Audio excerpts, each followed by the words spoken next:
Hey, 8th graders, welcome to today's Explainer. I am so excited to be diving into this with you. Today, we're going to train our brains to see the hidden matrix of geometry that's lurking right inside a simple right triangle.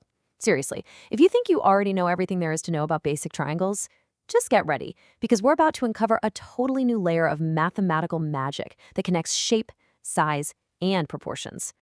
So right off the bat, how many triangles do you actually see here? We've got a large right triangle with a line dropped straight down from the right angle to the opposite side. If your gut reaction is 2, well, I'm going to challenge you to look just a little bit closer. There are actually 3 distinct triangles. You've got the small one on the left, the medium one on the right, and of course the giant original one that holds them both. Section 1, the magic of similarity. Okay, let's dive into this. To really understand how these 3 triangles relate to one another, we need to unlock the rules that govern how geometric shapes interact. According to our grade 8 geometry standards, we rely on something incredibly powerful called the angle-angle, or AA, similarity criterion. What this means is beautifully simple.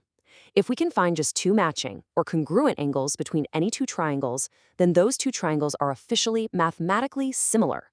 They have the exact same shape, even if they're scaled to totally different sizes. Keep this AA rule locked in your working memory today because it is absolutely our golden ticket. Section 2, altitude to the hypotenuse. Let's move on to our next core concept and meet the real inciting incident of our geometry narrative today, dropping an altitude to the hypotenuse. We can break this whole complex visual down by walking through a few exact steps. Step 1, we start with our standard original big right triangle. Step 2, we drop an altitude. Now that's just a fancy geometry word for a perpendicular line going straight down from the right angle to the longest side, the hypotenuse. And step 3, well, this is where the magic happens. Imagine grabbing those intersecting lines and mentally pulling the 3 resulting triangles apart. We line them up side by side and carefully turn them so they're all oriented the exact same way.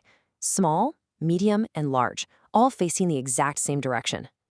And wow, this brilliantly illustrates that golden ticket in action. All 3 of these separated triangles share the AA similarity criterion. I mean, think about it. Every single one of them has a 90-degree right angle. And the small new triangle shares an original corner angle with the big triangle on the left side, while the medium triangle shares the other corner angle with the big triangle on the right side. Because they all share a right angle and one other angle, the AA criterion kicks right in. All 3 are perfectly mathematically similar. Section 3. Pause. Check. Triangle identification. All right, let's put that working memory to the test with our first interactive moment. I want you to explicitly pause this explainer right now. Seriously, grab a pencil and a piece of paper.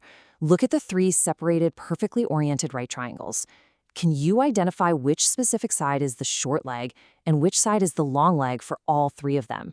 Go ahead, hit pause, actively give it a try, and then come right back. Welcome back. Let's check your reasoning. Because we went through the effort to orient all 3 triangles the exact same way, with the right angle sitting comfortably right there in the bottom left corner, it becomes incredibly easy to see the corresponding sides. For the big triangle, the vertical side going straight up is the short leg, and the horizontal base is the long leg. The exact same rule applies to the medium triangle and the small triangle.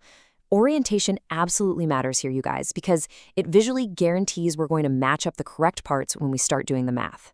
Section 4, solving with proportions. So, we've mastered the visual identification. Now, let's move straight into the algebra of right triangle similarity. The crucial point here is how we justify our correspondence using a table. Let's line up the vertices to perfectly set up our proportion. Look at the column for triangle 1, the small one, and triangle 2, the medium one. The short leg of the small triangle is side A, and the short leg of the medium is X. But pay really close attention to the long leg row. The long leg of the small triangle is actually that shared middle altitude side X, while the medium triangle's long leg is B. Lining up our data in this table makes our next algebraic step practically solve itself. Because we know these triangles are similar, it guarantees their corresponding sides are proportional. We can build our math equations straight from the table. The ratio of the small short leg over the medium short leg is perfectly equal to the small long leg over the medium long leg. Put into variables, that's A over X equals X over B. To solve for X, which is that shared altitude line we dropped at the very beginning, you just use cross multiplication. X times X gives us X squared, which is perfectly equal to A times B. Section 5. Pause, check. Your turn. Okay, we just built that algebraic proof together. Now, I am handing the mathematical reins completely over to you. I'm going to ask you to pause this explainer one more time. Using that exact same table method we just learned, I want you to look only at the big triangle and the small triangle. Set up your own justified proportion to find the mathematical relationship between their short legs and their hypotenuses. Hit pause, build the equation, and let's see what you come up with. All right, let's look at the reasoning. Now, what's really fascinating here is exactly how that AA similarity criterion gives us the foundation to make this match. Because AA dictates that the small and big triangles are similar. Their sides have to scale at the exact same rate. Therefore, the small hypotenuse divided by the big hypotenuse has to equal the small short leg divided by the big short leg. If you built that fraction, you nailed it. You matched up the corresponding parts perfectly. Section 6, Recap and Transfer Question. You guys have done absolutely amazing focused work today. As we reach the end of our lesson, let's firmly lock this into your 8th grade working memory before you go. Here's a quick, energetic recap of our 3 core geometric takeaways. Number 1, dropping an altitude to the hypotenuse of a single right triangle instantly creates 3 distinct nested triangles. Number 2, we can use the AA criterion to mathematically prove without a doubt that all 3 of those triangles are similar. And number 3, because they are similar, we can orient them side by side to easily find their proportional corresponding sides, which lets us solve for missing links. Which brings us to our final provocative transfer question, derived straight from high school geometry standards.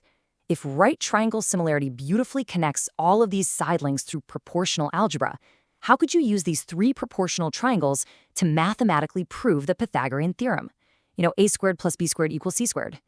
Think about the proportions we built today. I want you to take that critical thinking challenge with you. Keep questioning, keep practicing those proportions, and I'll see you in the next explainer.